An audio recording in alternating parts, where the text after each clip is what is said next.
Hey everyone, I'm Katie from Addicted to DIY, and today I'm going to be sharing some tips and tricks to make sure that you are as successful as possible when you're engraving tumblers, water bottles, koozies, or whatever.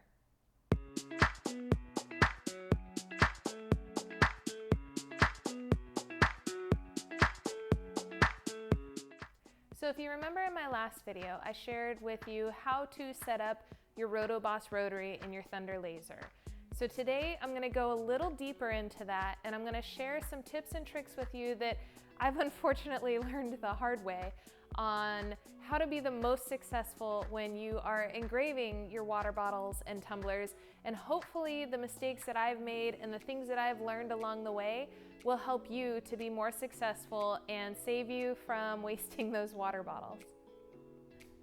So when it comes to having the rotary inside the laser, what you want to do is you want to keep the honeycomb bed as low as possible. And the reason for this is because when you turn on the laser, even though the laser head is here at the origin, it's actually going to go all the way back to the starting corner and come back. And when it does that, it has the potential to hit these wheels right up here. So what you want to do is you actually want to adjust the height of your tumbler or koozie with these wheels and not so much with the honeycomb bed. And I'm going to show you why right now. So you can see I've flipped on the power switch, and you can see that the laser head is traveling back to the initial origin point on the laser bed, and it's going to come back to this origin point. And if you have the wheels too high, if you have the laser bed raised up too high, it has the potential to hit these wheels. I have very lightly tapped it a couple of times and it's made me very nervous, but fortunately I've been very lucky in that. So just always remember, try to use the wheels as much as possible to raise your product versus the honeycomb bed. Another very important thing to do is to always make sure that your product is level. If it's not level on here, if it's too close, let's say the back is further down and the top is higher up, you're actually going to get some scorching as it engraves, and it's going to be really, really hard, if not impossible, to clean that off. I've accidentally done this with a white water bottle and it was a mess. I was able to get it cleaned up with some acetone, but it can be tricky to use acetone with these, so you want to be very careful with that. So I just always keep a small level, and it's magnetic, and I keep a small level on the laser, and I try to not, if you're using the JDS koozies and tumblers, they have these ridges right here. I try to make sure that the level is not touching those, and then I just adjust as necessary until it is perfectly level, and then I'm able to get a nice clean engrave. Another really, really important thing is to make sure that your laser is focused. I focus everything at 7 millimeters and everything comes out great. However, I have had an incident where I did not realize that I hadn't focused it, and the design wasn't working. It wasn't engraving properly. I could not figure out why. I checked my settings, everything, and then I realized that I was actually way out of focus. I think I was at about 11 millimeters or more, and that's why the product wasn't engraving properly.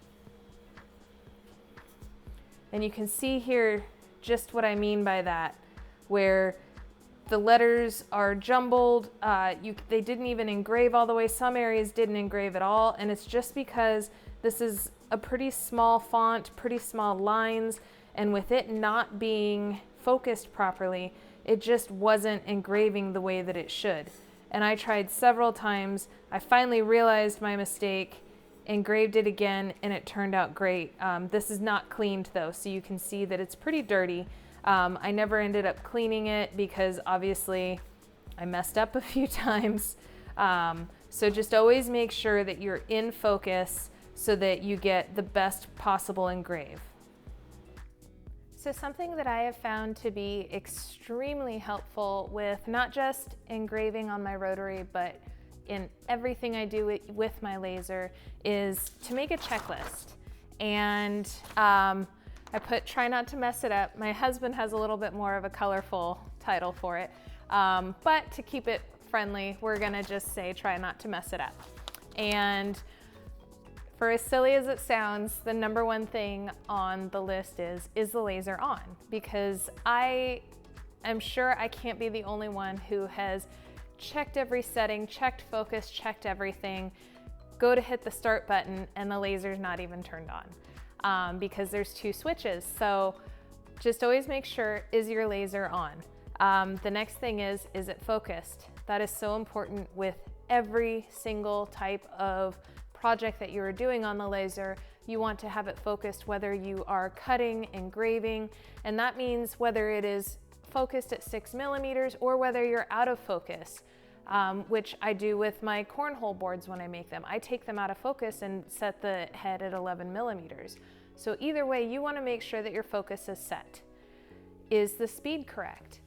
You know, sometimes I'll open a file and think that all of the settings are the same, and it turns out that my speed is either way fast, way slow. So always check your speed. Check to make sure that the power percentage is correct. It's little things like that that can sometimes really get you in the end when you think you've got everything thought of, and then you hit that start button and your project isn't working out okay. Lines per inch. This is really important when you're engraving, is to set the lines per inch. And you can see on here that when I tested the settings on all of these, I not only put speed and power, but I also put how many lines per inch I was using for every engrave. And that will help you in making sure that your engrave is as perfect as possible. Is it level? It is really important to make sure that your project is level on the rotary so that you get the best engrave across the whole thing as you possibly can. Is the lens clean? This is something that you should do every single day, and then sometimes, depending on how much you're doing, you're gonna need to do it in between. I typically will at least wipe the lens, wipe the end of the cone with a baby wipe, in between probably 3 to 4 engraves, just depending on how large they are, because I have in the past accidentally not cleaned the end of the lens, and it built up on the end and it dropped down onto the project that was on the rotary. And when it did that, the laser went over that spot and it didn't engrave there. So there was this spot where within the engrave there was no engraving because the laser beam didn't go through that buildup that had fallen down onto the tumbler. Air on or off. That is a very important thing whether you are cutting or engraving. Typically with engraving, you want the air as low as possible. So within Lightburn, what I always do is I toggle off the air if I'm engraving. That way it always sets it to the lowest air setting on the laser that you can control on the laser, versus if you have the air turned on, it's gonna automatically set the air to the higher air output, and then you're gonna have to adjust down from there. So always make sure you check to see whether your air is on or off. So I'm including a link to this in my description so that you can print it out. There's plenty of space that you can write your own notes, or you can just use it as a template and create your own checklist to make sure that you're always successful. So another thing that I have done is I purchased a case of koozies because I really wanted to make sure that I was dialing in my settings for every single color, because every color engraves differently. I will say that navy blue and really all these colors in the front have been very difficult for me because they are just so different in the way that they engrave. And so what I did is I purchased a case of tumblers and I engraved multiple settings on every single one of them to see which one was the absolute best setting. I'm going to type all of that up and I'm going to be sharing it with you. Now I have a 130 watt laser, so these are going to be specific to that. However, you can use it as a guideline, or if you also have a Thunder Nova 130 watt laser, this should work perfectly for you. Or you can at least use it as a starting point. Now, if you mess up a tumbler, keep it. because rather than purchasing things that you're basically using them just as a guide, you can use this as settings. So this one, it was a very fine engrave and it didn't work out for me the first time. I couldn't figure out if I needed to increase the power, increase the lines per inch, change the focus at all. And what it ended up being was I needed to make sure that the laser was going slow enough and that I had the power high enough so that it had the time and the power to get into these very fine details of this engrave. So if you mess up a tumbler, keep it and test out more designs, more settings, whatever you need to do on these tumblers. So don't let, a happy accident go to waste. Use it to test out settings. I've done this a lot of times, and it has helped me to make sure that the next time that I only waste one at a time instead of a lot at a time. So definitely keep all of your mishaps and use it as settings. I'm actually going to start learning how to do full wraps, so this will be perfect to help me figure out sizing, speeds, everything like that to do a full wrap on a tumbler. Another very important thing that I just learned, and you will probably, if you watch my last video on setting up the Rotary, notice, is that my steps per rotation for the Rotary were actually off. And I could not figure out why. And it turns out that it was the most recent update to Lightburn, and it threw off my steps per rotation by 500 steps.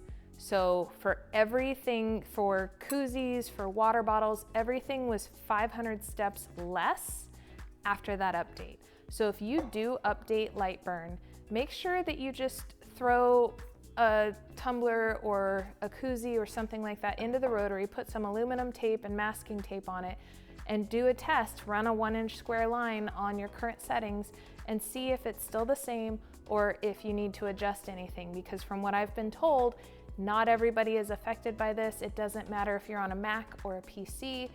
It's just kind of luck of the draw of who might have an issue with their Lightburn updates. So when you update, always double check your settings again before you start going into production on your Rotary.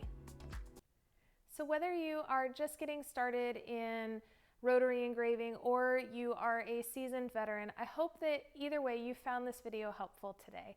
Make sure you check the description below where I've included links for my settings and also for my checklist that will help you be successful whether you're engraving tumblers or just using the laser for other uses. Make sure that you subscribe to my YouTube channel, and also I would love it if you would hit that like button and also the bell icon so that you're notified every time I release a new video. Thanks so much for watching.